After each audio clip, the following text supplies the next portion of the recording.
So welcome to this tutorial on PHP arrays.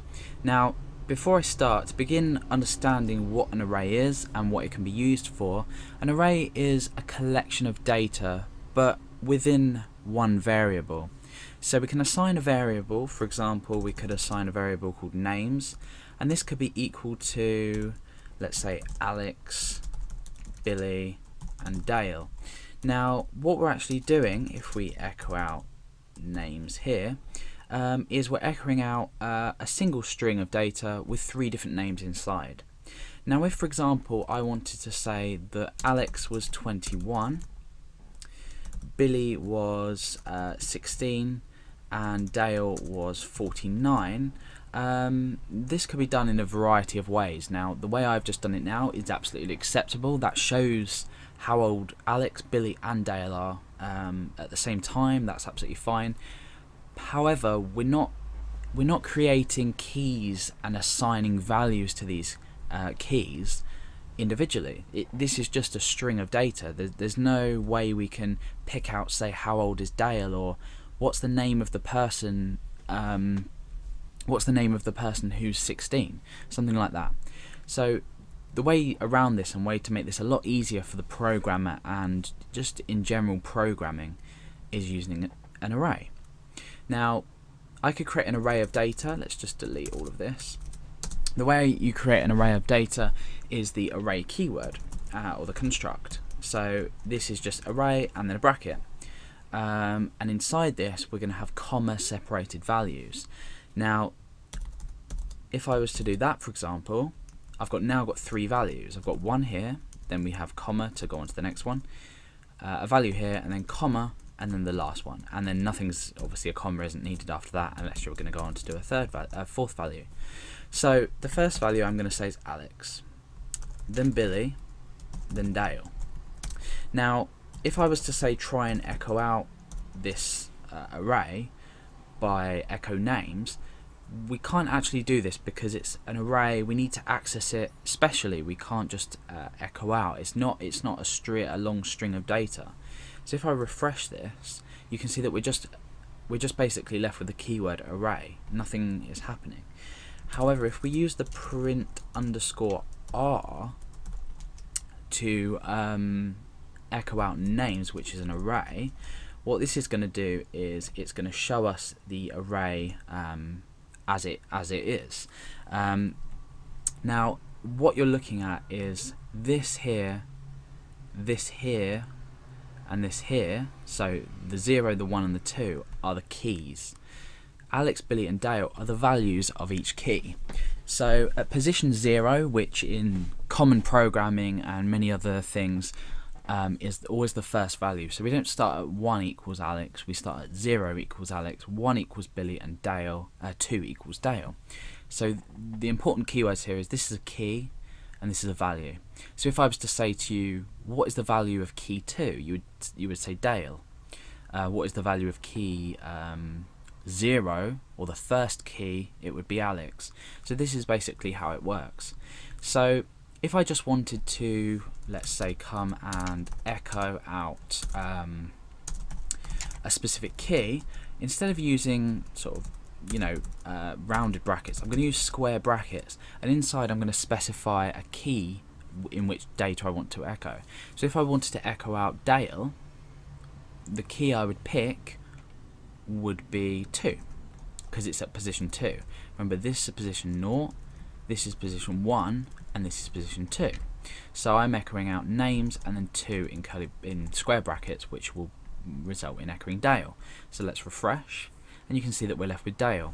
The same if we change this to 1, that would echo Billy, and if we change that to 0, that would echo Alex. Now if we were to go out of these bounds, say 4 or even 3, which would, at first glance you might think that Dale would be the third key when actually it's the second, or key 2. Echoing 3, we will get nothing output,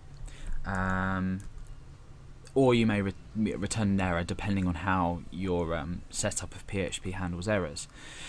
Okay, so why and how is this useful? Well, earlier I created a string with the different ages of these people.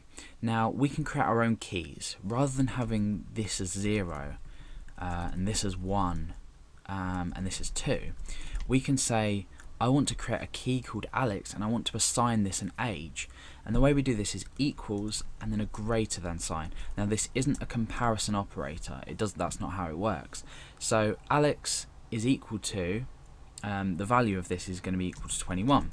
And then I'm going to say Billy is equal to 16, or equals 16 rather, has the value of 16, and then Dale has the value of 49. So exactly what I did earlier with just the echo up here, I've just created into an array. So now if we again come back to that print R and we print out the names, you'll be able to see how this changes from what we already had. And what it's done is it's created, instead of this being 0, 1 and 2, the key is now called Alex and the value is now called 21. The key for this is now Billy and the value is now value is 16, and the key for this is Dale and the value is 49. So if, for example, I wanted to say I want to find out how old Dale is. Now remember, before this was 2. Now because we've created the key with the value Dale, this is going to echo out the value, which is the age, so this should echo out 49. Refresh and we have 49.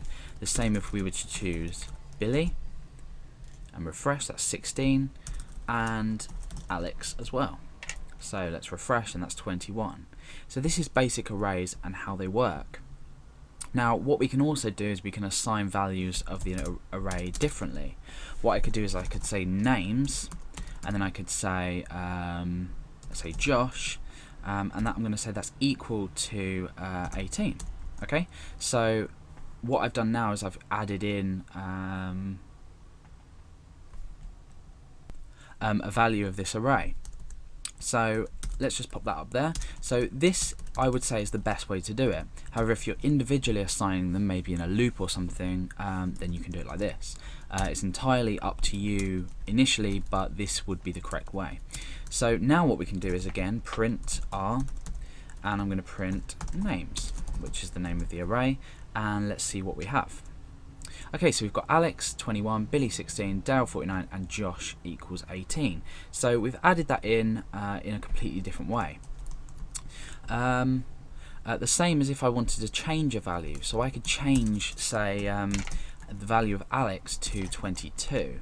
Now what this would now do is just update that value.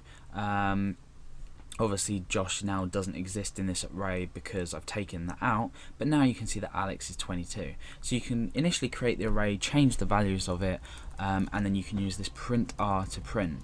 Now if you want to produce a list of all the let's just get rid of that for now. If you want to produce a list of all the values in an array, you'll need the for each statement, or construct rather, and the for each without the semicolon basically allows you to take values of the array and iterate through them. So that's not in this tutorial because we've run out of time for this, but in the other basics tutorials you'll find a tutorial specifically on for each.